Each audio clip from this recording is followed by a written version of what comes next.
საღამოშვიდობისა საზოგადოებრივი მაუწყებელი და ევრაზიის თანამშრომლობის ფონდი წარმოგიდგენთ ერთობლივ პროექტს ევროპულ არჩევანს. მე ვახოს ანაია ვარ. საქართველოს ანტიკორუფციული სისტემა პრობლემის აღმოფხვრა ქვედარგოლებში არსებობს თუ არა ელიტური კორუფცია, ეროვნული ანტიკორუფციული სისტემის ინსტიტუტები და სუსტი რგოლები. როგორ სრულდება პრაქტიკაში კანონები? დღეს ევროპული არჩევანის თემაა საქართველოს ანტიკორუფციული პოლიტიკა.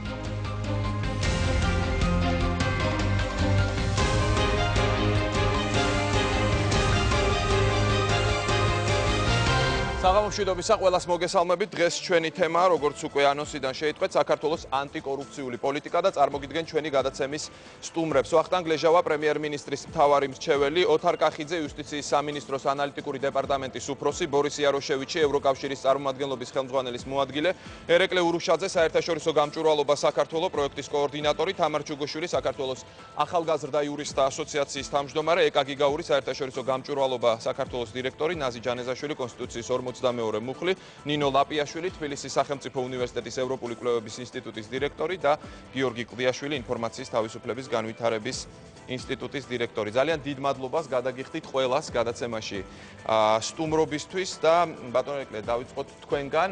თქვენმა ორგანიზაციამ ჩაატარა კვლევა და მე მინდა გკითხოთ ანტიკორუფციული პოლიტიკის მხრივ რა ძირითადი პრობლემები გამოიკვეთა ამ კვლევის მიხედვით.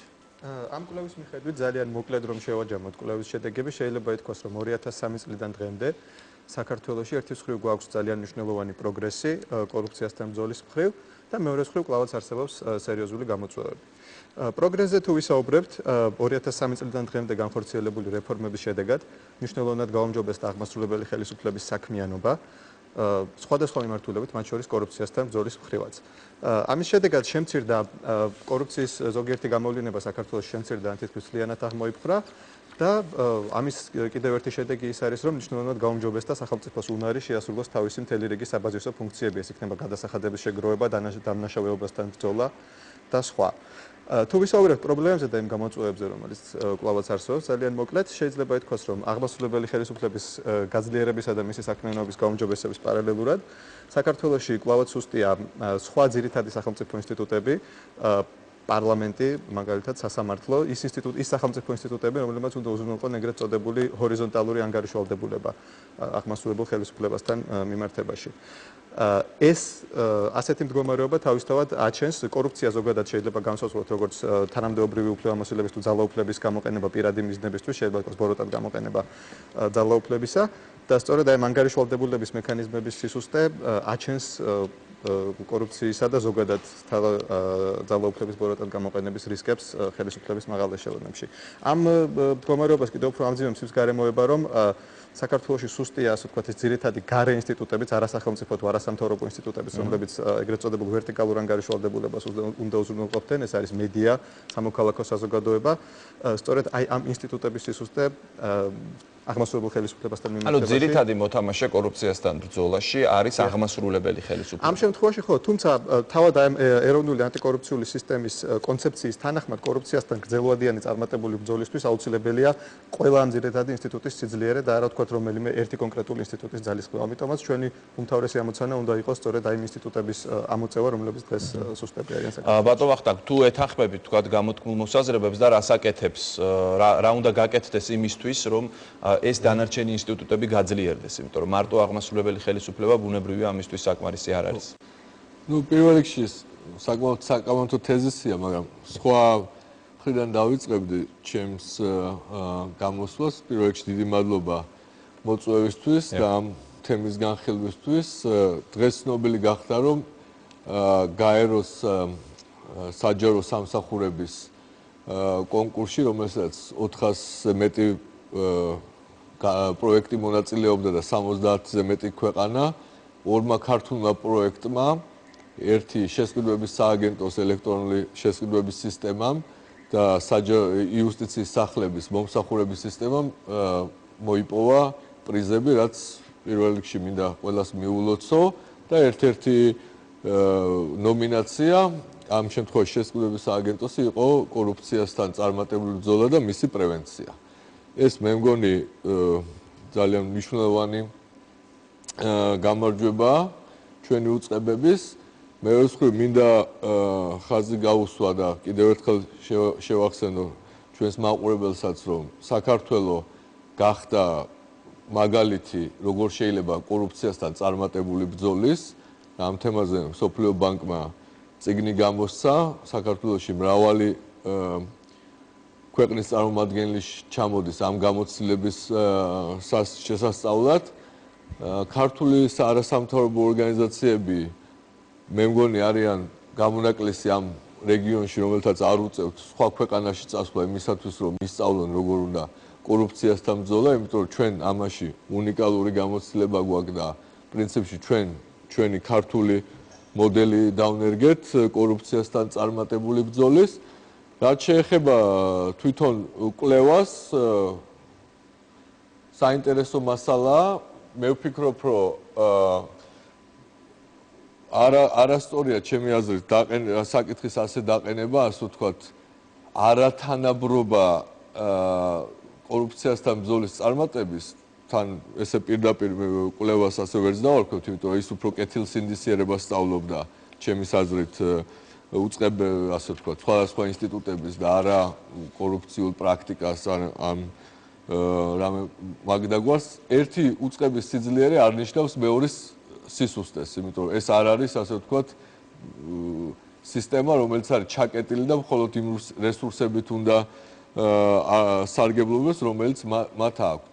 შესაძლებელია, რომ ჩვენ გვინდოდეს, რომ ეს ასე ვთქვათ ინსტიტუტები, მათ შორის სახელმწიფო და არასახელმწიფო უფრო ძლიერი იყოს, მაგრამ ტოლობის ნიშანის გატარება, რომ რომელიღაცა ინსტიტუტის შედარებითი სიძლიერე ნიშნავს მეორე შედარებით სისუსტეს, მე მგონი არასწორია და ამაში მე მგონი კვლევის მეთოდოლოგიის ჩემის აზრით არაზუსტი ინტერპრეტაციაა. კიდევ ერთხელ ხაზს გავუსვავ, ზოგიერთი ინსტიტუტის შედარებითი სიძლიერე არ უნდა გაუტოლდეს, ასე ვთქვათ, სხვა ინსტიტუტების შედარებით. გასაგებია, ბატონ ელიკეს მინდა ვთხოვო ამაზე კომენტარი, არის თუ არა ეს თქვენი აზრით ასე. პირველ რიგში მინდა ბატონს დავეთანხმო იმაში, რაც მან აღნიშნა, რომ წარმატებული კორუფციასთან წარმატებული ბრძოლის მაგალითები, მაგალითად ბატონმა აღნიშნა შესყიდვების სისტემა, რომელიც მართლაც მნიშვნელოვანი წინ გადადგმული ნაბიჯია და ჩვენ მეც თქვა ჩემს შესავალ სიტყვაში ვთქვი და კვლევაშიც წერია, რომ საქართველოს მართლაც არაერთი წარმატებული ნაბიჯი აქვს ამ მიმართულებით გადადგმული. რაც შეეხება ინსტიტუტების სიძლიერეს, რა თქმა უნდა, არ არის აუცილებელი, რომ ერთი ინსტიტუტის გაძლიერება მაინდა-მაინც ნიშნავდეს მეორის დასუსტებას. არა, მეთოდოლოგია ამას არ გულისხმობს, ანუ ჩვენ ამ შემთხვევაში არ ვაკლებთ ავტომატურად თუ ერთ ინსტიტუტს მაღალი ქულა აქვს, ეს არნიშნავს, რომ მეორეს დაბალი ქულა ექნება. ამ შემთხვევაში ჩვენი რეკომენდაციაც ეს არის სწორედ ის კი არ არის, რომ თქვა დავასუსტოთ ის ინსტიტუტები, რომელიც უკვე ძლიერი გვაქვს საქართველოში. არამედ გავაძლიეროთ ისინი, რომლებიც სუსტია. გასაგები, არასამთავრობო სექტორს მინდა ვკითხო, გაბატონ თამარ, თქვენგან დავიწყოთ, რა შენიშვნები გაქვთ და რა ხარვეზებს ხედავთ ანტიკორუფციულ სისტემაში საქართველოში? მოგესალმებით, ნამდვილად დავიწყებ მეც იმით, რომ ეს საკამათო არ არის და აღიარებულია და ყველა ვაცნობიერებთ იმას, რომ ძალიან სერიოზული ნაბიჯები გადაიდგა ქვეყანაში კორუფციასთან ბრძოლის კუთხით და ერთ-ერთი ყველაზე წარმატებული რეფორმა, რაც ვთქვათ რევოლუციის შემდეგ ჩვენ ვიხილეთ, იყო სწორედ ეს რეფორმა, მაგრამ ჩვენ ვხედავთ ძალიან მნიშვნელოვან ხარვეზებს და ჩვენ მით უმეტეს მე მაგალითად მაქვს ესეთი განცდა, რომ შეიძლება სწორი მიმართულებით ეხლა უკვე ამ ეტაპზე არც მიდის სახელმწიფოს მუშაობა. ნამდვილად ყოველდღიურ ცხოვრებაში ჩვენ არ გვხდება ქთამის აღება და ქთამის მიცემა, ძალიან ნაკლებად გვხდება ასეთი რაღაც, მაგრამ არის სხვადასხვა ტენდენციები. არის ის, რომ პირველ რიგში ეს ყველაფერი არ არის ჩემი აზრით და მე ასე მგონია, რომ არ არის ინსტიტუციონალიზებულად გამაგრებული ეს ყველაფერი, იმიტომ რომ დგას ფაქტურად ძალოვნების იმედზე არის, რომ მოხდება გამოძიება და დასჯა ასეთი დანაშაულის, მაგრამ ვინ აბალანსებს თვითონ თქვათ ამ ძლიერ აღმასრულებელ ხელისუფლებას და ამ ძალოვან სტრუქტურებს. და ზუსტად ამაზე არის ამ კვლევაში საუბარი და მე ამ კვლევას ასე აღვიქვამ, რომ თვითონ თუ არ არსებობს დაბალანსების სისტემა და თუ არ არსებობს კონტროლის სისტემა, ძალიან ძლიერ აღმასრულებელ ხელისუფლებას თუ ვერ აბალანსებს საკანონმდებლო ხელისუფლებას, სასამართლო, ხოლო უკვე ხელისუფლების მიღმა, საზოგადოება, არასამთავრობო ორგანიზაციები და მედია ყოველთვის იქნება ესეთი საფრთხები და ანუ მე თუ სწორად გავიგე, თქვენ ამბობთ, რომ ქვედა რგოლებს აკონტროლებს თავად ხელისუფლება, მაგრამ ძალოვანი სტრუქტურები ცალსახად თავად ხელისუფლებას. კი, მე ვფიქრობ, რომ ეს არა მხოლოდ კორუფციასთან მიმართებით არსებობს ესეთი პრობლემა, მე ვფიქრობ, რომ საქართველოში ზოგადად ესეთი სურათი არის და სხვა ზოგადად უფლებებზეც რომ გადავიდეთ, იგივე შეგვიძლია ვთქვათ. და მე მეორე უფრო მჭიდრო კავშირში რაც არის უშუალოდ კორუფციასთან და კორუფციულ საფრთხებთან, ეს არის გამჭვირვალობის პრობლემა და ითქვა ნახსენები იყო შესყიდვების სააგენტოს ონლაინ სისტემა, რომელიც ძალიან გამართულად და ბრწყინვალედ მუშაობს ნამდვილად, მაგრამ ძალიან დიდი ოდენობა სახელმწიფო ბიუჯეტისა იხარჯება არა თქვათ ამ შესყიდვების გავლით, არამედ გადადის კერძო ფონდებში და ჩვენ ბოლო წლებში ნამდვილად ვატყობთ ამ ტენდენციას, რომ იქნება კერძო ფონდები არასამეწარმეო ან სუბიექტების სახით, ან რაღაც სახელმწიფო სტილობრივი მონაწილეობით შექმნილი კომპანიების სახით. ჩვენ გვაქვს რამდენიმე კვლევა ჩატარებული, ერთის პრეზენტაცია უკვე გავაკეთეთ და ერთის პრეზენტაცია იგეგმება მომავალ კვირაში. და ზუსტად ამ საკითხს ეხება იმას, ეს კერძო ფონდები რამდენად გამჭვირვალედ საქმიანობენ და ისინი ნამდვილად არ იყენებენ შესყიდვების კანონმდებლობას. ანუ ჩვენ გვაქვს შესყიდვების კანონმდებლობა და ის პროცედურა მიმართული პირდაპირ ინტერნეტში, ასე ვთქვათ, და ვხედავთ ჩვენ იქ როგორ მიმდინარეობს შესყიდვა, მაგრამ დიდი ნაწილი ბიუჯეტისა იხარჯება ამის გვერდის ისე რომ არ გადის ამ სისტემაში. მოგესალმებით, ძალიან დიდი მადლობა იმ შესაძლებლობისთვის, რომელიც ჩვენ მოგვეცა, იმიტომ რომ აი ეს კვლევა, რომელიც ჩვენ ჩავატარეთ, ნამდვილად ძალიან მნიშვნელოვანია და ისეთი მნიშვნელოვანი მიგნებები ქონდა. 2 წლის განმავლობაში მუშაობდით ამ კვლევაზე და მე მგონია, რომ ძალიან საინტერესო ინფორმაციას გვაძლევს. მე ვფიქრობ, რომ აქ არის საუბარი და კიდევ ერთხელ დავეთანხმები ერეკლესას და თამარსაც, აქ არის საუბარი ზუსტად დაბალანსებულ სისტემაზე, ის რომ არაფერი ცუდი იმაში არ არის, რომ აღმასრულებელი ხელისუფლების ორგანოები არის ძლიერი, თუმცა აუცილებელია, რომ ქვეყანაში არსებობდეს მონიტორინგის მექანიზმები, ანუ ის ორგანიზაციები, რომლებიც მონიტორინგს განახორციელებენ აღმასრულებელი ხელისუფლების და ამ შემთხვევაში აქ არის საუბარი არა მარტო პარლამენტზე, არამედ საუბარი არის იგივე ჟურნალისტებზეც, ანუ ჩვენ ვიცით, რომ საგამოძიებო ჟურნალისტიკა მაინც და მაინც არ არის განვითარებული ქვეყანაში და აუცილებელია, რომ ეს განვითარდეს, ასევე სამოქალაქო სექტორზეც ვსაუბრობთ, რომელიც ასევე სუსტი არის და ასე შემდეგ. ეხლა რაც შეეხება საჯარო სამსახურის რეფორმას დავეთანხმები ხელისუფლების წარმომადგენლებს, ნამდვილად აქ ძალიან ბევრი რამ გაკეთდა და ჩვენი ორგანიზაციის მონაცემებით, ეხლა იცით, რომ გლობალურ კორუფციის ბარომეტრის მიხედვით 78% მოსახლეობის თვლის, რომ კორუფცია არ არის ქვეყანაში და 77 თვლის, რომ მთავრობა არის ეფექტური აი ამ მიმართულებით. აქ არის საუბარი დაბალ დონეზე კორუფციაზე და მართლაც ამ მიმართულებით ძალიან ბევრი რამ გაკეთდა, მაგრამ კიდევ ერთხელ ვიტყოდი, რომ მნიშვნელოვანი არის, რომ ამას კონდეს სისტემური ხასიათი, მნიშვნელოვანია, რომ ქვეყანაში იყოს დაბალანსებული სისტემა, რომ ესე იგი უწყებების ერთ ნაწილს აბალანსებდეს მეორე და მონიტორინგის მექანიზმები არსებობდეს ქვეყანაში.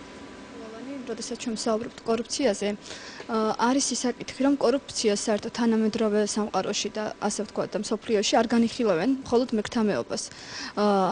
ეს არის ძალიან მნიშვნელოვანი. ჩვენთან საქართველოში რატომღაც ხშირად ვსაუბრობთ იმაზე, რომ არ არის კორუფცია დაბალ დონეზე. იმას არ ნიშნავს, რომ კორუფცია ნამდვილად არ არის. ანუ მეკრთამეობა, რომელიც უშუალოდ დაბალი რანგის მოხელებთან მიმართებაში ხდება.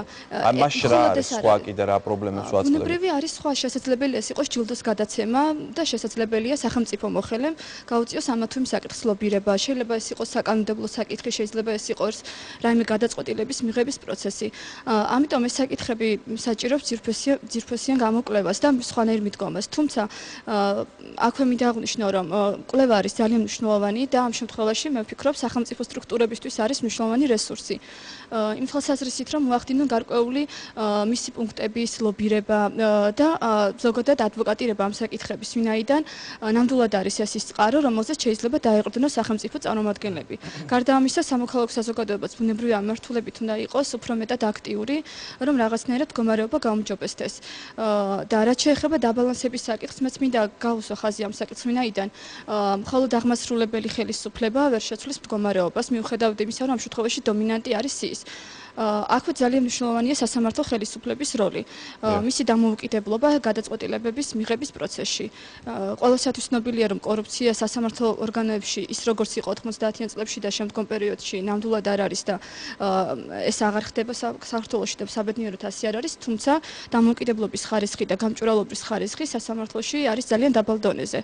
ბუნებრივია ეს საკითხიც განსახილველია და კორუფციისთან ბრძოლის პროცესში არის ძალიან მნიშვნელოვანი. კი ბატონო, ვისაუბრებთ ამას, მანეთ ბატონოთაც მინდა ვკითხო. საუბარი იყო გაუმჭვირვალობაზე, ფინანსების და მათ შორის კერძო ფონდებზე, სადაც ხდება თანხების გადარიცხვა.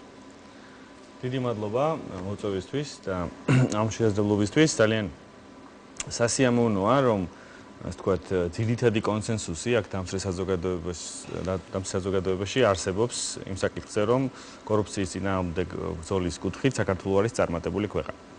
კორუფციის წინააღმდეგ ბრძოლა არ მოიცავს რასაკვირველია მხოლოდ მეკრთამეობას და ეს ფუნქცია არ აკისრია მხოლოდ სამართალმცავ სისტემას. საქართველოში კორუფციის წინააღმდეგ ბრძოლა რამდენიმე მიმართულებით გაიშალა. პირველი ძალიან მნიშვნელოვანი ეს იყო, რა თქმა უნდა, გამოძიება და სისწრაფმოქმედი დევნა კორუფციული სამართალდღოების.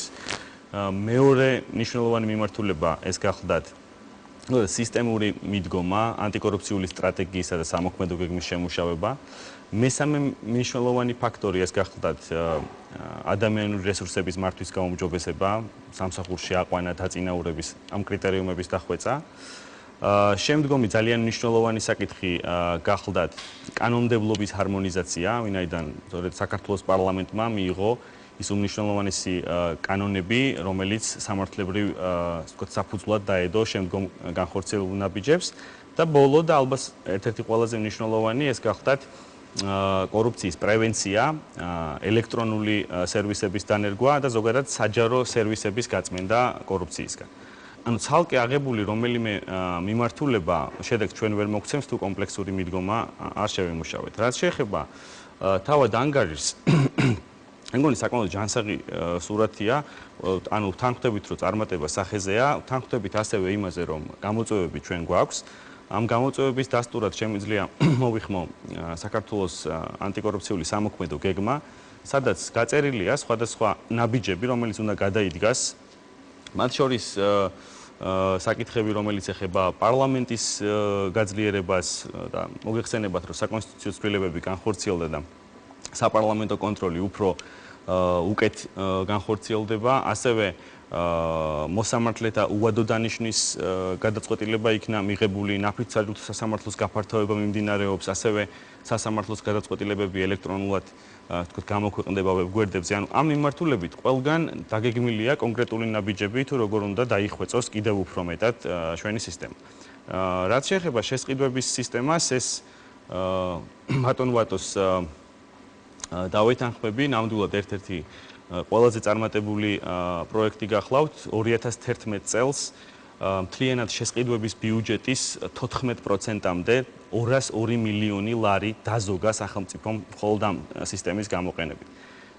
ეს არის სისტემა, რომელიც მაქსიმალურ შეჯიბრებითობას უზრუნველყოფს და აძლევს სახელმწიფოს, რომ საბიუჯეტო თანხები ნაკლებად დახარჯოს. ამავე დროს უზრუნველყოფს მაქსიმალურ გამჭვირვალობას ჩვენი კოლეგებისთვის სამოქალაქო სექტორიდან, ასევე პროკურატურისა და საგამოძიებო ორგანოებისთვის, ნებისმიერი მოქალაქისთვის, რომლებსაც შეუძლიათ თქვათ ლაივ რეჟიმში ადევნონ თვალყური, როგორ მიმდინარეობს შესყიდვები. რაც შეეხება გარკვეულ ფონდებს, ამ საკითხთან დაკავშირებით ჩვენ მუშაობთ. მინდა გითხრათ, რომ ეს არის ბიუჯეტის მცირე ნაწილი, ამავე დროს არიან ფონდები, რომლებიც სწორედ შესყიდვების სისტემის გავლით ელექტრონულად ახორციელებენ თავიანთ შესყიდვებს და ეს რა თქმა უნდა სამოქალაქო სექტორის ფუნქცია არის სწორედ ის, რომ უნაკლო სისტემა არსებობს და იმ ხარვეზებზე მიუთითოს, მაგრამ ჩვენ ამ და სხვა ძალიან ბევრ საკითხზე, რომელიც გამჭვირვალობას უკავშირდება და ღია მმართველობის პარტნიორობის ფარგლებში დავამუშავეთ ჩვენ თემები, რომელიც უკავშირდება სწორედ ფინანსურ გამჭვირვალობას, უკავშირდება ინფორმაციის პროაქტიულად გამოქვეყნება, სპეციალური მონაცემთა ბაზების შექმნას. ამ მომენტისთვის ჩვენთან ფუნქციონირებს შესყიდვების ელექტრონული სისტემა, ფუნქციონირებს აუქციონის ელექტრონული სისტემა, რომელიც ასევე კორუფციის წყარო გახლდათ. ფუნქციონირებს თანამდებობის პირთა დეკლარაციების ელექტრონული სისტემა და თქვენ შეგიძლიათ ნებისმიერ თქვენთაგან შეგიძლიათ იხილოთ, თუნდაც ჩემი ან სხვა თანამდებობის პირის დეკლარაცია თუ როგორ გამოიყურება იგი. ამას რამდენიმე წლის წინ ჭირდებოდა თვეები იმისთვის, რომ ეს ინფორმაცია მოპოვებულიყო, რაც ეხლა ყველასთვის ხელმისაწვდომია. ინფორმაციის მოპოვების გარდა ჩვენ გვაქვს ერთ-ერთი ყველაზე წარმატებული მონაცემები, აღინიშნა გლობალური კორუფციის ბარომეტრის შესახებ. სულ ახლა ხანს, რამდენიმე კვირის წინ დასრულდა IFC-ის კვლევები, რომელიც ეხებოდა ერთი საბაჟო სისტემას, მეორე საგადასახადო სისტემას. 2002 წელს 70% ბიზნესმენებისა აცხადებდა ანალოგიური კვლევის თანახმად, რომ უწევდა მას სხვადასხვა არალეგალურ გარიგებებში შესვლა.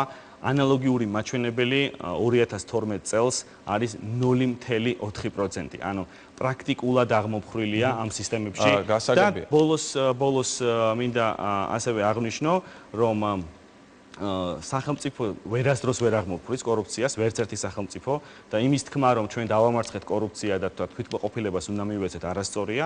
რა თქმა უნდა, გამოწვევები არსებობს და ჩვენ ანტიკორუფციული ზოგადად რეფორმა სწორედ იმით გამოირჩევა და ძალიან ხაზგასასმელია ეს ფაქტორი, რომ ჩვენ ძალიან ინტენსიურად თანამშრომლობთ არასამთავრობო სექტორთან. ისინი არიან ანტიკორუფციული საბჭოს წევრები, ისინი გასცემენ რეკომენდაციებს და ჩვენ მათთან ერთად მუშაობთ ინტენსიურ სამუშაო რეჟიმში. გასაგებია, ბატონ ბორის, მინდა ვკითხო, რა შენიშვნები და რეკომენდაციები აქვს ევროკავშირს საქართველოს ანტიკორუფციულ სისტემასთან დაკავშირებით და შემდეგ გადავალთ იმ საკითხზე, არსებობს თუ არა საქართველოში ელიტური კორუფცია.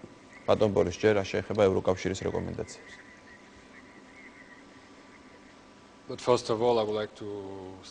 პირველ რიგში ხაზი მინდა გაუსვა, რომ სერიოზული წინსვლა არსებობს, რომელიც ნახსენები იყო 2003 წლიდან დიდი ძალისხმევა დაიხარჯა იმისთვის, რომ კორუფცია აღმოფხვრილიყო, თუმცა ეს არის უწყვეტი პროცესი, რომლის გაგრძელება ძალზე მნიშვნელოვანია და არსებობს მიმართულებები, სადაც ჩემი აზრით ისინი იმსახურებს, ესე ვთქვათ, ყურადღებას და გაუმჯობესებას თქვენ აღნიშნეთ შესყიდვები, ელექტრონული შესყიდვა ნამდვილად არ აღმოფხვრს ყველა რისკებს კორუფციას. საჯარო შესყიდვები არის ის მიმართულება, სადაც დამატებითი ნაბიჯები უნდა გადაიდგას და მინდოდა ასევე ხაზი გამესვა სამოქალაქო სექტორის რეფორმებზე, ბევრი გაკეთდა ბიუროკრატიის შესამცირებლად პროცედურების გასაუმჯობესებლად, თუმცა კვლავ არსებობს შესაძლებლობები კორუფციული რაღაც გარიგებებისა. კიდევ ერთი თემა, რომელიც მნიშვნელოვანი გახლავთ საარჩევნო წელს, ჩვენ მოგვეხსენება, არსებობს პოლიტიკური პარტიების დაფინანსების კანონი, რომელიც უნდა გამოყენებულ იქნა სამართლიანად და ჩვენ ასევე ესე ვთქვათ, გვაქვს თემა ადმინისტრაციული რესურსის გამოყენებისა, რომელსაც ხელისუფლება მიმართავს, რომელიც ასევე მნიშვნელოვანი თემაა, რომელიც უნდა მოყვარებული იყოს. ჩვენი რეკომენდაცია გაგრძელდეს ძალისხმევა, გაუმჯობესდეს კანონმდებლობა და ყურადღება მიექცეს აი ამ თემებს, იმიტომ რომ როგორც ითქვა, არ არსებობს კორუფციისგან თავისუფალი ქვეყანა და ეს არის ის პროცესი, რომელიც შეიძლება შეაჩერო. ეს არის ის მიმართულება, რომელიც უნდა განაგრძო. მინდა გკითხოთ, სანამ რეკლამაზე გავალთ, ეს ეხება კანონმდებლობას, რამდენად ყველა შემთხვევაში სრულდება ეს რამდენად მუშაობს კანონმდებლობა სრული დატვირთვით ანტიკორუფციულ პოლიტიკაში. ჩვენ სწორედ ჩვენი კვლევა დაყოფილი იყო ორ ნაწილად, ყოველ კომპონენტს ჩვენ ვიკვლევდით როგორც კანონმდებლობის თვალსაზრისით, ისე პრაქტიკის.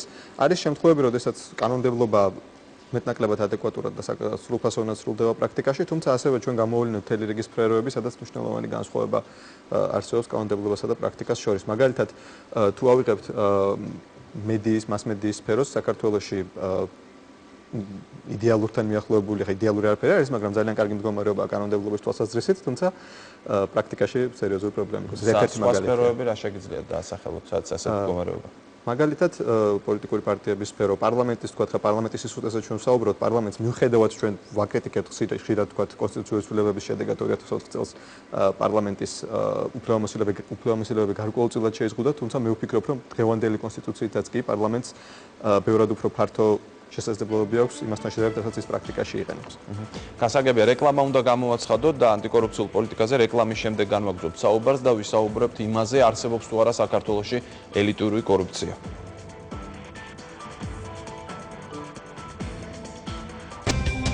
ევროპული არჩევანი კვლავ ეთერშია და მე შეგახსენებ, ჩვენ ვსაუბრობთ საქართველოს ანტიკორუფციულ პოლიტიკაზე.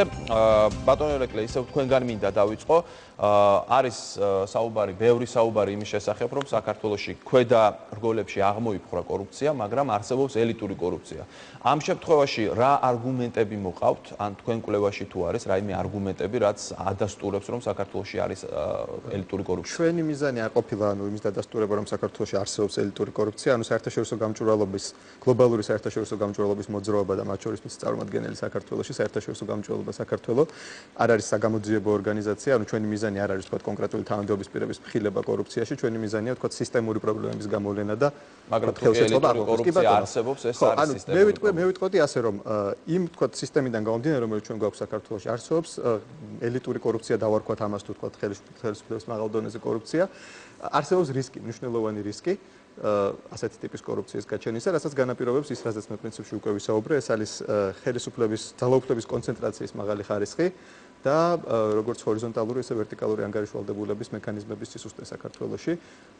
აი ეს, ანუ კორუფციის თქვა გრძელვადიანი წარმატებით დამარცხება შესაძლებელია ისეთ სისტემაში, სადაც თქვა არც ერთი ცალკეული ინსტიტუტი თუ თანამდებობის პირი არ სარგებლობს პრაქტიკულად შეუზღუდავი თუ უკონტროლო ძალაუფლებით. აი, როდესაც ჩვენ ამ მივახცევთ ესეთ მდგომარეობას საქართველოში, შეიძლება ითქვას მაშინ რომ მაღალი დონის თუ ელიტური კორუფციის რისკი იქნება მინიმუმამდე დაყვანილი. თუმცა რა თქმა უნდა, ბოლომდე კორუფციის აღმოფხვრა შეუძლებელია. გასაგებია, თქვენ პირადად ან თქვენს ორგანიზაციას თუ აქვს არგუმენტები, რომელიც გაამყარებს იმ მოსაზრებას, რომ არსებობს საქართველოში ელიტური კორუფცია. ერეკლეს დავეთანხმებოდი, ანუ აქ არის ეჭვებზე ვსაუბრობთ, ჩვენ და საფრთხებზე ვსაუბრობთ უფრო მეტად.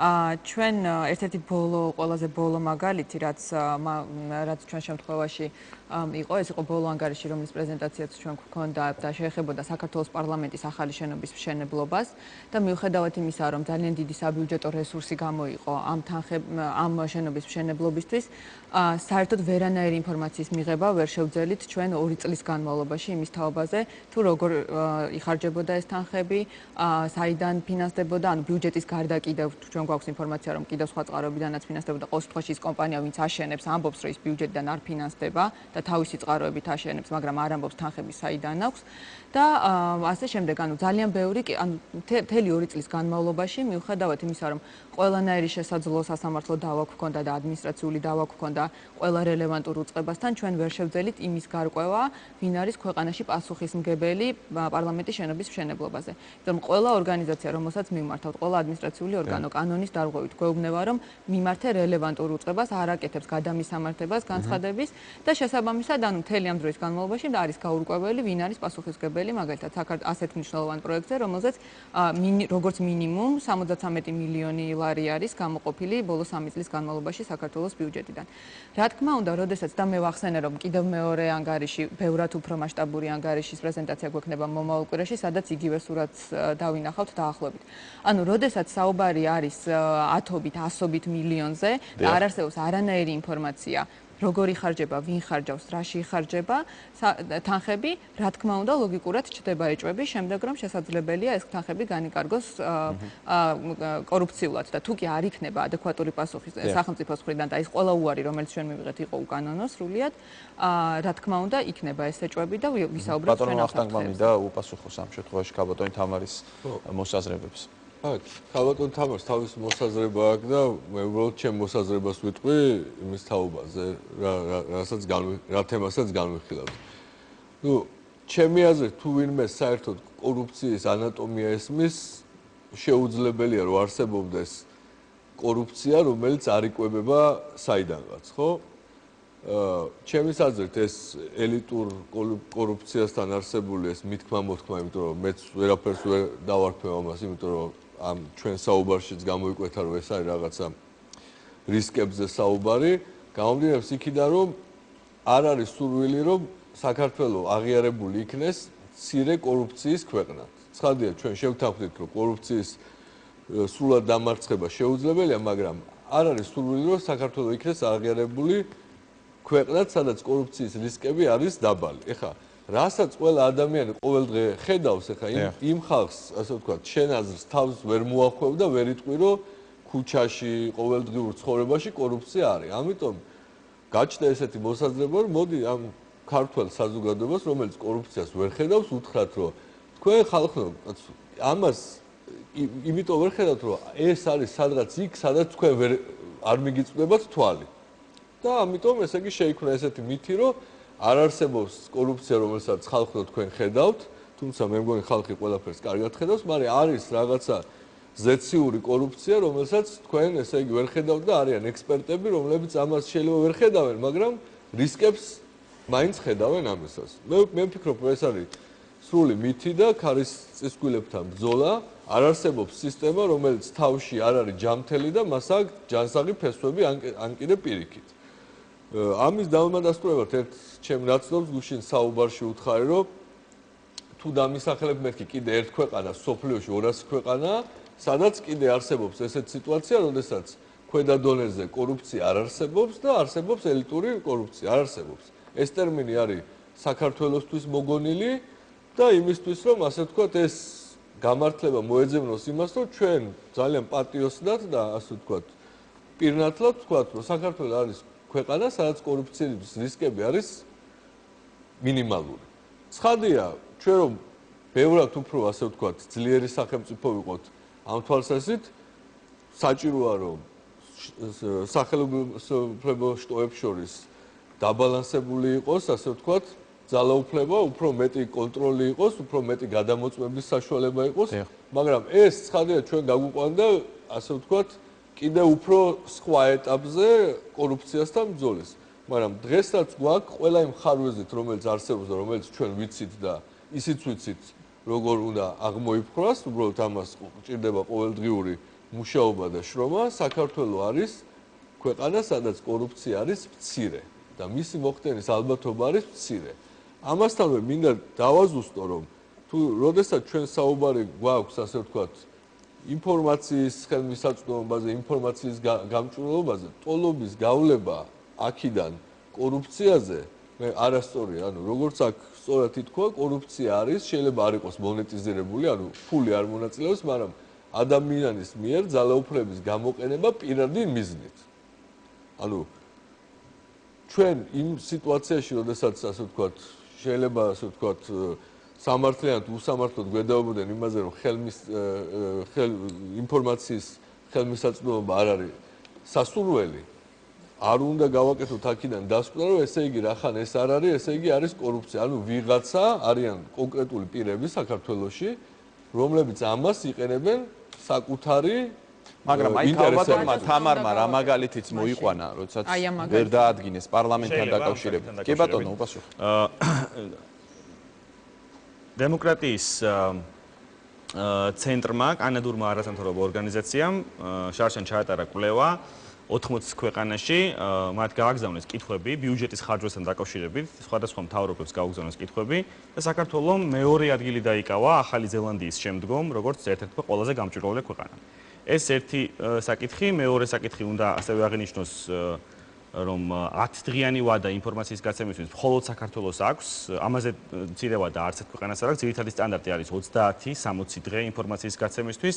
ამიტომ ზოგადად ინფორმაციის ხელმისაწვდომობის საკითხი ჩვენ თვლით, რომ ჩვენი გამოწვევაა, მიუხედავად იმისა, რომ საქართველოს ძალიან გამოირჩევა სხვა ქვეყნების ყველაფერი შედარებითია და ძალიან მაღალი სტანდარტი გვაქვს. ჩვენ ვფიქრობთ, რომ საჭიროა უფრო უკეთესი კოორდინაცია სამთავრობო უწყებებს შორის, რაც თამარმა ისაუბრა პრინციპში პრობლემის ერთგვარი აღწერაც არის და ჩვენ ღია მმართველობის პარტნიორობის სამოქმედო გეგმაში გავითვალისწინეთ სწორედ ინფორმაციის პროაქტიულად გამოქვეყნება დამტკის და ის ნუსხა ინფორმაციისა, რომელიც სავალდებულო წესით ყველა სამინისტრომ უნდა დადოს თავის ვებგვერდზე და ინფორმაციის ხელმისაწვდომობაზე პასუხისმგებელ პირებს ჩაუტარდება შესაბამისი ტრენინგი, რომ რაღაც კითხვები არ აქვს. თუმცა რაც შეეხება ამ ხელა პროექტზეა ლაპარაკი, ტრენინგები ალბათ ახლა ძალიან მნიშვნელოვანია ეგ საკითხიც. თამარმა აღნიშნა, რომ 73 მილიონი არის გამოყოფილი, ანუ რამდენი თანხა არის გამოყოფილი, ეს ცნობილია. ასევე საიდან არის გამოყოფილი, ეს არის ქუთაისის ბიუჯეტიდან, ეს ინფორმაცია ცნობილია, მაგრამ როდესაც ესეთი მნიშვნელოვანი შენობები შენდება, მათ შორის უსაფრთხოების მიზნებიდან გამომდინარე, ყველაფერი არ არის საჯარო და ნამდვილად ესეა, მათ შორის არც პრეზიდენტის რეზიდენციასთან დაკავშირებით ეს დეტალები ვერ იქნება საჯარო და ამაზე შეიძლება ვიდაოთ, ანუ ეს ალბათ უფრო სასამართლოს გადასაწყვეტია და მან უნდა შეუფარდოს კონკრეტულ სიტუაციას კანონი, მაგრამ ზოგადად ინფორმაციის გამჭვირვალობასთან დაკავშირებით ჩვენ გვაქვს ძალიან მაღალი სტანდარტი. იგივე უძრავ ქონებასთან დაკავშირებული ინფორმაცია, დეკლარაციების შესყიდვები, ბიუჯეტის ხარჯვა და ასე შემდეგ.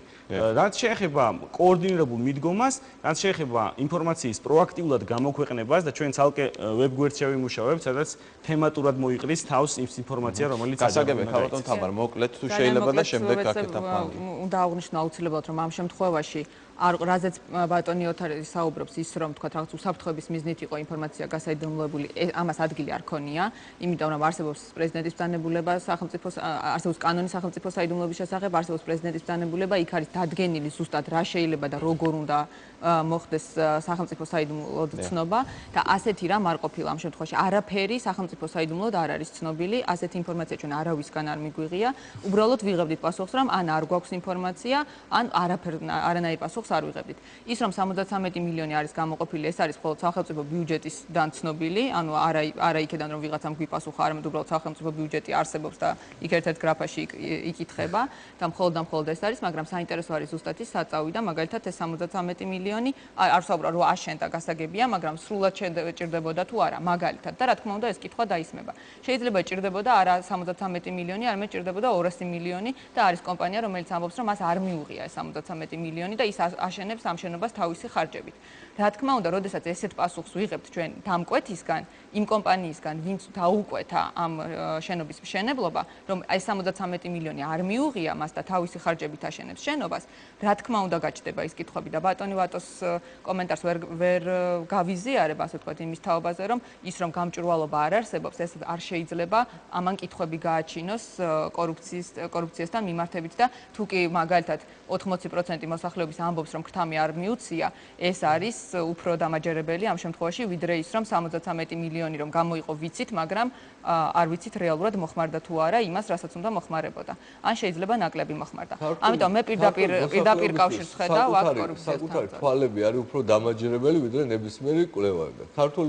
საქართველოს მოსახლეობა ხედავს, რომ გზები შენდება, ხიდები შენდება, სკოლები რემონტდება, პენსიები რიგდება, მათ ქრთამს არ ძალავენ და ისინი ხედავენ ასევე რომ საქართველოს პარლამენტი შენდება. მაგრამ მოქალაქეებს აინტერესებს ბატონო ვახტანგ ისიც როგორ განაწილდა ეს თანხმა ეს 73 მაშინ გამჭვირვალობა აღარ არის საჭირო, იმიტომ რომ ჩვენ ხედავთ რომ გზები შენდება და დაუკმაყოფილება. დავითანხმე რომ ინფორმაციის მიღება არის ერთ-ერთი ფუნდამენტური უფლება ჩვენი მოქალაქეებისთვის და მათ შორის ჩვენი სამოქალაქო სექტორისთვის.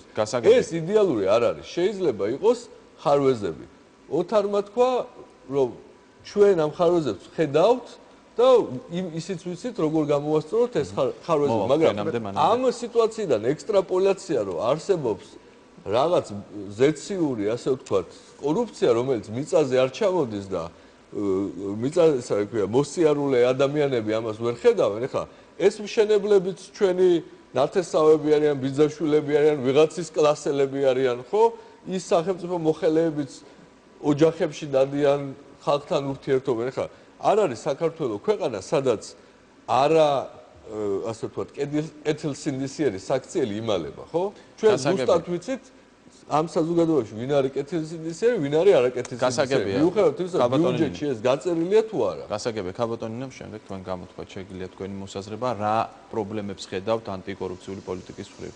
ზოგადად კორუფცია ესეთი თემა არის, რომელიც გლობალური არის და იმდენად დიდი არის ბმა ტრანსნაციონალურ დანაშაულებთან, როგორც არის ორგანიზებული დანაშაული, ერთის მხრივ ფულის გაცეთრება, ხოლო მეორეს მხრივ პირდაპირ პროპორციულია კორუფციის შემცირება სიღარიბის შემცირებასთან ქვეყნებში, რომ ეს გასაგებია და ძალიან მნიშვნელოვანია იმის გათვალისწინება, რომ რაღაც კომპლექსური მიდგომის გარეშე და დამცავი ბადის შექმნის გარეშე შეუძლებელია ამ პრობლემის აღმოფხვრა.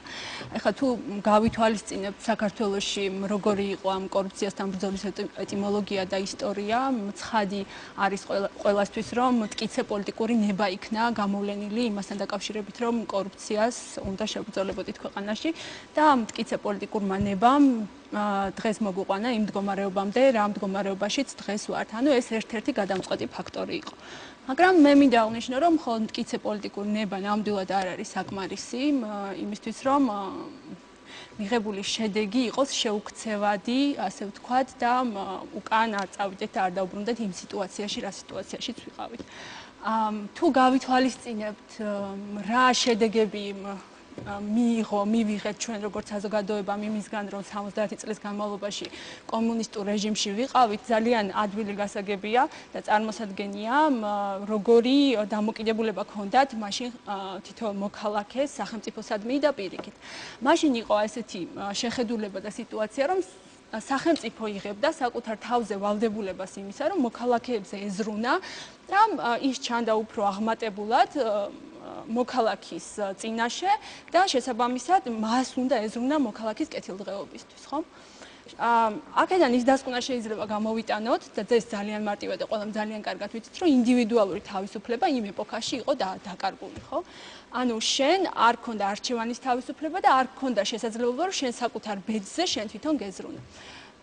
შესაბამისად 2003 წლის მერე, როდესაც გაიშალა ეს საყოველთაო ბრძოლა კორუფციის წინააღმდეგ და სისტემური ხასიათი მიეცა ამას, ერთი მნიშვნელოვანი რამ, რაც აუცილებლად უნდა აღვნიშნოთ, არის ის, რომ მოქალაქემ და ინდივიდმა მიიღო მეტი თავისუფლება, დაიბრუნა ის ინდივიდუალური თავისუფლება. ინდივიდუალური თავისუფლების დაბრუნება რის ხარჯზე შეიძლება მომხდარიყო? ეს შეიძლება მომხდარიყო მხოლოდ ინდივიდსა, საზოგადოებასა და ბიუროკრატიას შორის ურთიერთობის დაბალი პროცენტული მაჩვენებლით. ანუ საუბარი მაქვს ახლა მინიმალისტურ სახელმწიფოს პრინციპზე. ანუ ის პოლიტიკა, რომ მაგალითად მთავრობამ გადაწყვიტა, რომ შეემცირებინა, არ ვიცი, ნებისმიერი მაგალითი ავიღოთ, მაგალითად, ლიცენზიებისა და ნებართვების რაოდენობა თითქმის 85%-ით შეამცირა, რაც იყო მანამდე. ეს უკვე ძალიან დადებითი ტენდენცია და რა თქმა უნდა, ბუნებრივად შემცირდა საზოგადოებასა და ბიუროკრატიას შორის ურთიერთობის თქვენ აქ საუბარი რაზეც იყო ძალიან მოკლედ. კი ბატონო, რამე დონეზე ხედავთ თუ არა კორუფციას ან კორუფციის მოგიკურად მინდა რომ აქამდე კი, უბრალოდ დრო არ გვაქვს ამდენი და შესაბამისად ანუ ერთ-ერთი გამოსავალი, რომ რისკები შემცირდეს, ბუნებრივია რისკები არსებობს და უამრავი კვლევა ძალიან სამწუხაროა, რომ აღნიშნავს, რომ მაგალითად სამოქალაქო საზოგადოება, მაგალითად მედია არ არის ერთ-ერთი მთავარი აქტორი კორუფციასთან ბრძოლაში და ამას მოქალაქეები ასე აღიქვავენ და ყველა კვლევა ამას აჩვენებს. ძალიან სამწუხაროა. მაგრამ მაგალითად მე ვსაუბრობდი იმაზე, რომ სახელმწიფომ შეძლო, რომ გარკვეულ დონეზე შექმნა ეფექტური ინსტიტუციები, ხო? თქვათ, აი თუ გავიხსენებთ, რომ გადასახადებთან დაკავშირებით დავების გამარტივებული სისტემა შემოიღო. ეს ძალიან მნიშვნელოვანია და ეფექტური და წინ გადადგმული ნაბიჯია ინსტიტუციების გაძლიერების თვალსაზრისით. მაგრამ მეორეს მხრივ სახელმწიფოს არ შეუძლია რომ ინსტიტუციები ხელოვნურად გააძლიეროს. მაგალითად, სახელმწიფოს არ შეუძლია რომ ხელოვნურად გააძლიეროს, თქვათ, სამოქალაქო საზოგადოება, ხელოვნურად კონკურენტულიანი გახადოს ოპოზიციური პოლიტიკური პარტიები, ხელოვნურად შექმნას ისეთი მედია გარემო, რომელიც ეგრეთ წოდებული watchdog-ი, ანუ ზედამხედველი იქნება კორუფციასთან არსებული საქმეების აღმოფხვრასთან დაკავშირებით. ანუ გამოსავალი რა არის? ბუნებრივია რისკები არსებობს, მდგრადი და ეფექტური ინსტიტუციების განვითარებას კი ცხადია, რომ დრო სჭირდება. გამოსავალი რა არის? ჩემის აზრით, გამოსავალი რისკების დაბალანსებისთვის ერთი მხრივ არის, რომ გაგრძელდეს კურსი მინიმალისტური სახელმწიფოს პრინციპზე დაყრდნობით, რაც ძალიან მნიშვნელოვანი არის და მეორეს მხრივ, რა თქმა უნდა, ეკონომიკური ზრდის მაჩვენებელმა გარკვეულ დონეს უნდა გადააჭარბოს. ეკონომიკური ზრდაც, რა თქმა უნდა, გადამწყვეტი მნიშვნელობა იქნება, რომ მდგრადი ინსტიტუციები ჰქონდეს. მადლობა. პირველ რიგში ვერ დავეთანხმები ბატონ ვატოს, როდესაც საუბრობთ კორუფციაზე და მიჯნავთ მას გაუმჭვირვალეობისაგან, იმიტომ რომ გამჭვირვალობა ბატონმა ვატომ აღნიშნა, ეს არის ფუნდამენტური საკითხი დემოკრატიისა და თავისთავად ეს ორივე თემა, ერთი ფენომენი, რასაც ქვია გამჭვირვალობა და მეორე ის მანკიერი საკითხი, რასაც ქვია კორუფცია, ეს ერთმანეთთან ნამდვილად გადაჯაჭვული არის, იმიტომ რომ ორივე ეხება წმინდად საჯარო სექტორს. აქედან გამომდინარე, თუ არ არის გამჭვირვალობა, ჩვენ ნამდვილად ვერ ვისაუბრებთ ქვეყანაში კორუფციასთან ბრძოლაზე. ჩვენი ორგანიზაცია უკვე რამდენიმე წელიწადია მუშაობს საკითხზე, რასაც ქვია საჯარო დაწესებულებების საჯარო ინფორმაციის ხელმისაწვდომობის თემა მართალია ჩვენ როდესაც დავიწყეთ გაცილებით უარესი სურათი იყო, მაგრამ ყოველ შემთხვევაში იმის თქმა, რომ ეს საკითხი, რასაც ქვია საჯარო დაწესებულებების გამჭვირვალობა არის ძალიან კარგად, ნამდვილად ასე ამას ვერ ვიტყვით. ჩვენ გამოვაქვეყნეთ რამდენიმე კვლევა და იქ ყველაფერი კარგად არის ნაჩვენები. ხო აუცილებლად უნდა დავეთანხმო ჩემს კოლეგებს, როდესაც საუბრობდით მნიშვნელოვანი ინფორმაციის ხელმისაწვდომობაზე, როგორიც არის ადმინისტრაციული ხარჯები, ახლა როდესაც მოქალაქე ან ნებისმიერი მომთხოვნი საჯარო ინფორმაციისა ვერ ღებულობს ადმინისტრაციული ორგანოდან საჯარო ინფორმაციას, ეს ავტომატურად იწვევს ეჭვს კორუფციასთან დაკავშირებით. ესეთი გრანდიოზული პროექტები, ახლა ჩვენ საუბრობთ ევროპულ არჩევანზე, ესეთი გრანდიოზული საკითხები, როგორიც არის რამდენიმე ათეული და ასეული მილიონით ბიუჯეტიდან დაფინანსებული პროექტები, აქ აუცილებლად უნდა იყოს მოქალაქის ჩართულობა. ამიტომ ის პოზიცია, რომ მაგალითად მოსახლეობა ყველაფერს ხედავს, რომ შენდება გზები, შენდება ხიდები, იგება უზარმაზარი შენობები, ძალიან კარგი, მაგრამ რამდენად არის მოსახლეობა ამაში ჩართული, ხომ? ყველაზე მნიშვნელოვანი ეს არის, რომ იყოს კომუნიკაცია ხელისუფლებასა და მოსახლეობას შორის. ამიტომ ბატონი ოთარი საუბრობდა ინფორმაციის პროაქტიულ გამჭვირვალობაზე და გამოქვეყნებაზე, ეს ძალიან კარგი ტრენდი არის, რომელიც ჩვენმა ხელისუფლებამ აირჩია, ნამდვილად უნდა მივესალმოთ ამას, იმიტომ რომ ჩვენს დიდი ხანია ამ საკითხზე ხელისუფლებასთან ერთად მუშაობთ და ვფიქრობთ, რომ ეს ნამდვილად გაუმჯობესებს, მაგრამ დღესდღეობით საუბარი იმაზე, რომ რახან გამჭვირვალობაში გვაქვს პრობლემები და მაგრამ ჩვენ ვებრძვით კორუფციას და კორუფცია დამარცხებული გვაქვს, ყოველ შემთხვევაში რაღაც საკმაოდ ისეთ დაბალ დონეზე, ეს იმას არ ნიშნავს, რომ თუ არ იქნება გამჭვირვალეობა, რომელსაც ეკამათებით აქ გამოთქმული არ ყოფილა. არც კორუფცია დამარცხდა მეთქი გვითქვამს, არც გამჭვირვალეობა არ არის საჭირო მეთქი.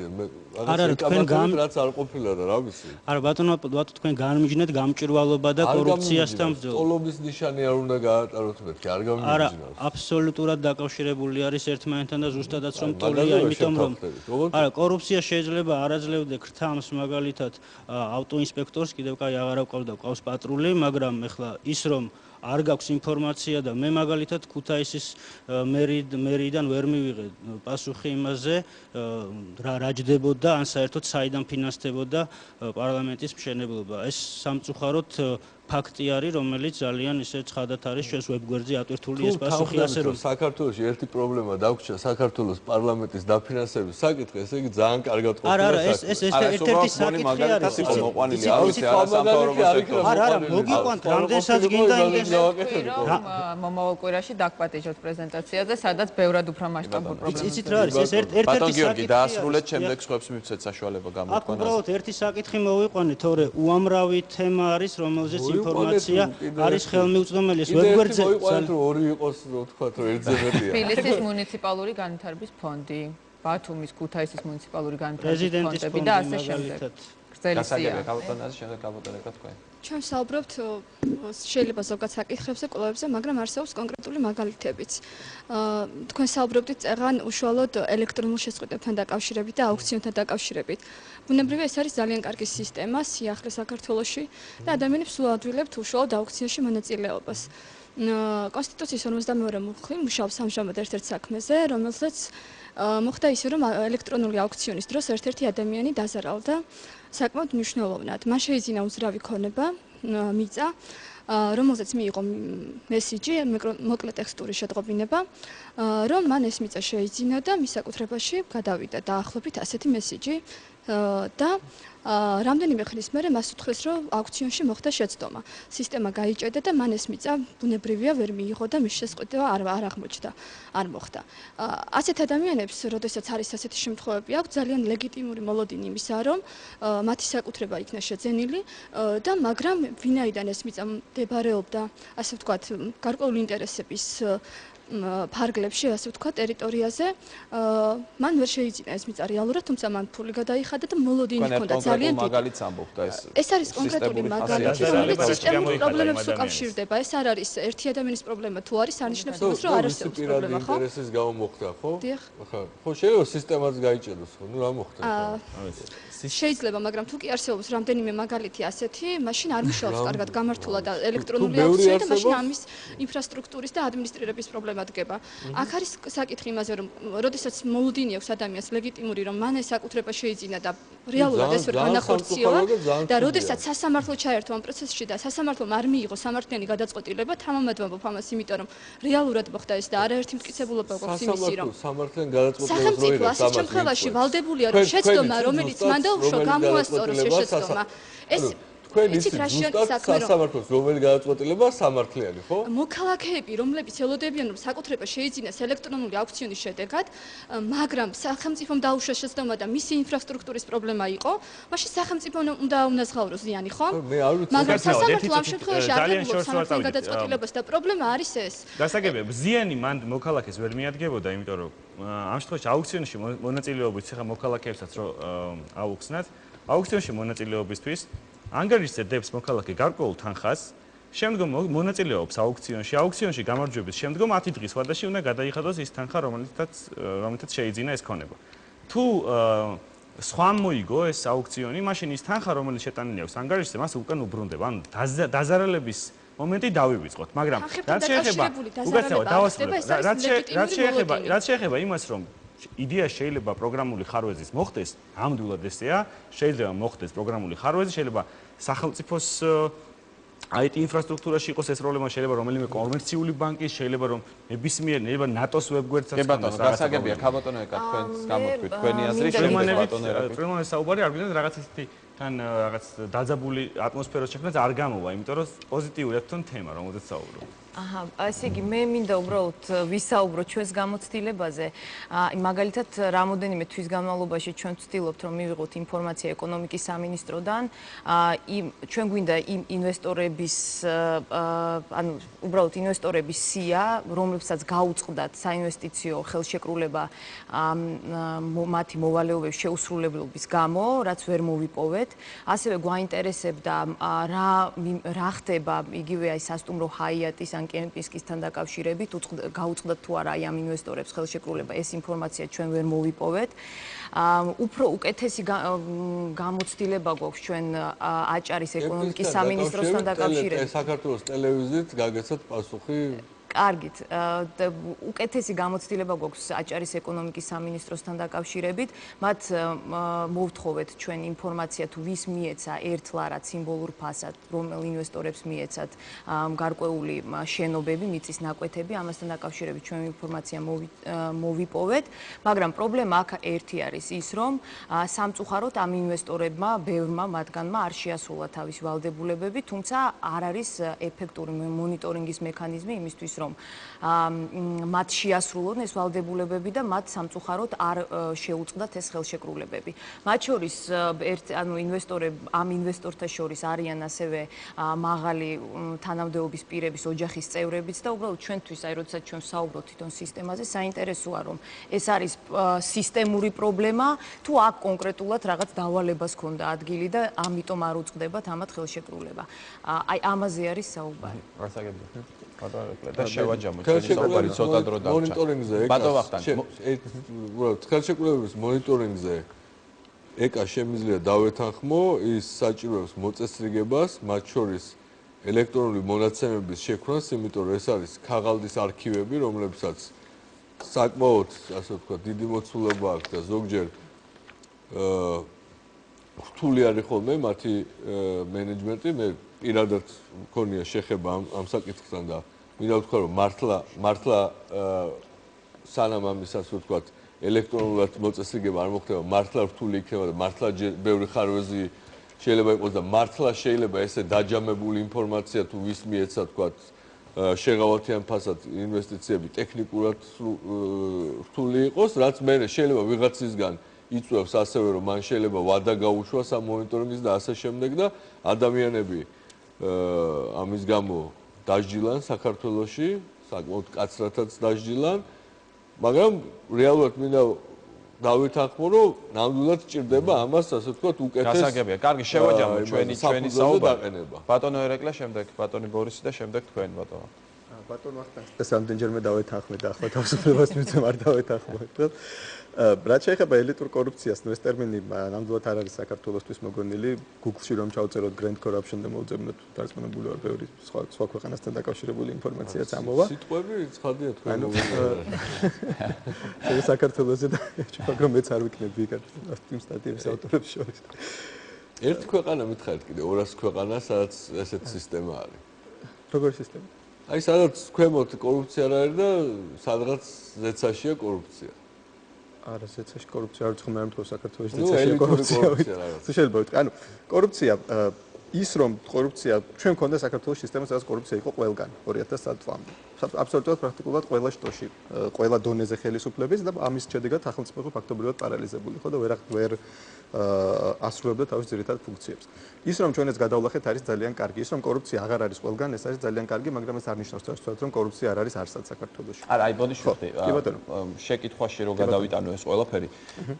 ჩვენ ვიცით რომ როდესაც იყო კორუფცია, თქვათ პოლიციაში, ეს ფული მიდიოდა ზევით ნელ-ნელა, ხო? კი ბატონო. და მიდიოდა თქვათ მინისტრამდე, ხო? ახლა რა სიტუაციაა? თქვათ პატრული აღარ იღებს ფულს ეს ყველამ ვიცით. მინისტრი უგებს ზემოდან ქვემოთ.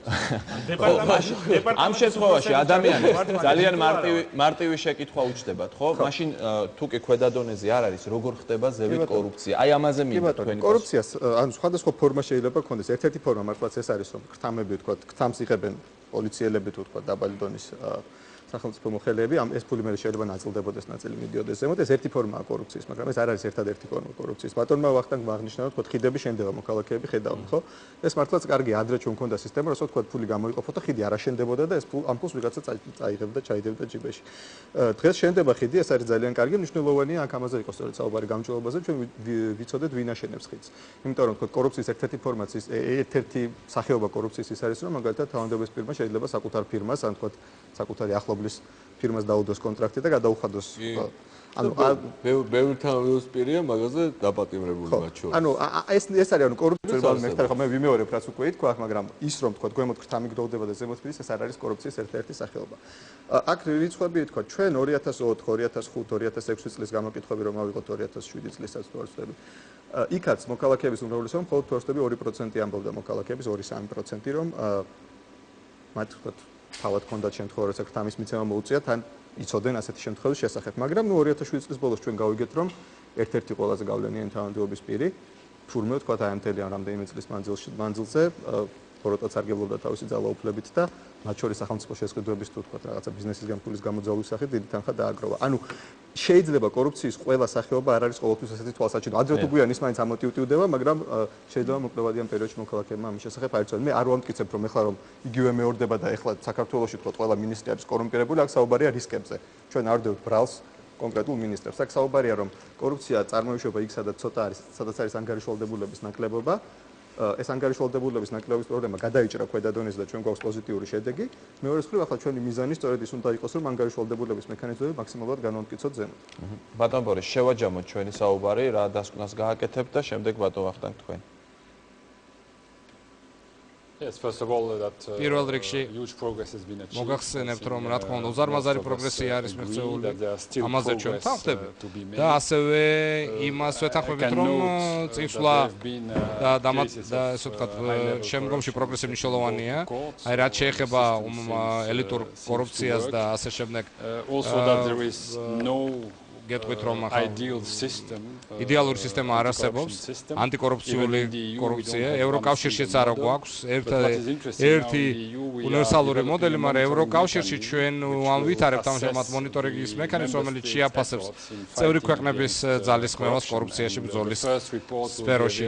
და პირველი მოხსენება ხელმისაწვდომი იქნება 2013 წელს. და მე ვფიქრობ, რომ ეს არის ძალიან კარგი მაგალითი, რომელიც შეიძლება გამოიყენოს სხვა ქვეყნებში, იმიტომ რომ მონიტორინგის ინსტრუმენტი გახლავთ უნიშნელოვანსი იმისთვის, რომ აი ჭორები ელიტურ კორუფციას და სხვადასხვა სახის ეს თქვა გაქარწყდეს.